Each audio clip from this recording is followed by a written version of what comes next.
হাসপাতালের বেড থেকে আপনাদেরকে একটি বার্তা দেওয়ার জন্য আসলাম।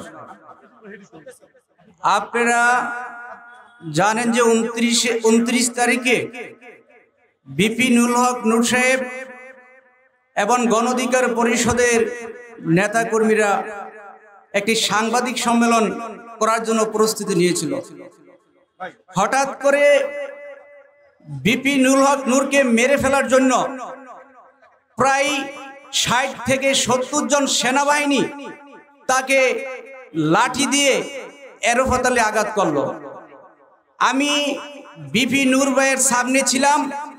যখন আমি বুক ফেতে দিলাম তখন আমাকে পুলিশ সেনাবাহিনী ফুটবলের মতন পিটিয়েছে এবং লাইট দিয়েছে। আপনারা দেখেছেন একজন লাল টি শার্ট হলা ব্যক্তি আমাকে পিটাইতে পিটাইতে সিঁড়িতে বসে ফেলছে। সিঁড়ি থেকে নিয়ে আমার বুকে সেনাবাহিনীর পাড়া দিয়ে আমাকে পিটিয়েছে। এই যে আমাদেরকে রক্তাক্ত করলো, আমি বর্তমানে দাঁড়াতে পারছি না। প্রস্রাবের রাস্তা দিয়ে ব্লাড যাচ্ছে, পায়খানার রাস্তা দিয়ে ব্লাড যাচ্ছে, কিডনিতে ইনফেকশন সমস্যা দেখা দিয়েছে, মাথায় তাদের বন্দুকের নল দিয়ে অনেকগুলো আঘাত করেছে, পা থেকে মাথা পর্যন্ত সমস্ত জায়গায় ইনজুরি।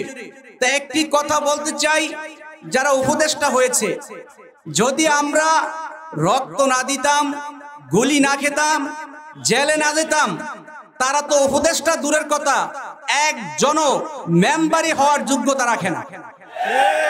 তাই ডক্টর ইউনূস সাহেবকে বলতে চাই, যখন আপনাকে আল্লাজি কমপ্লেক্সের 7 তলা 8 তলায় হেঁটে উঠতে হতো, তখন বিপি নূর, নাজমুল হাসান এবং আমাকে সম্রাটকে বলতো বড় ভাইকে একটু উঠিয়ে দিয়ে আসো।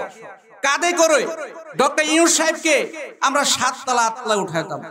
সেই ডক্টর ইউনূস সাহেব বর্তমানে বিভিন্ন মিডিয়াতে দেখলো যে বিপি নূরকে মেরে ফেলার জন্য, আমাকে মেরে ফেলার জন্য যেভাবে হামলা চালিয়েছে, যেভাবে সেনাবাহিনীরা লাঠিপিটা করেছে, এত প্রমাণ থাকার পরও একজন সেনা কর্মকর্তাকে, পুলিশ কর্মকর্তাকে অ্যারেস্ট করতে পারেনি, আইনের আওতায় শাস্তির ব্যবস্থা করতে পারেনি। সবাইকে ধন্যবাদ। আসসালামু আলাইকুম।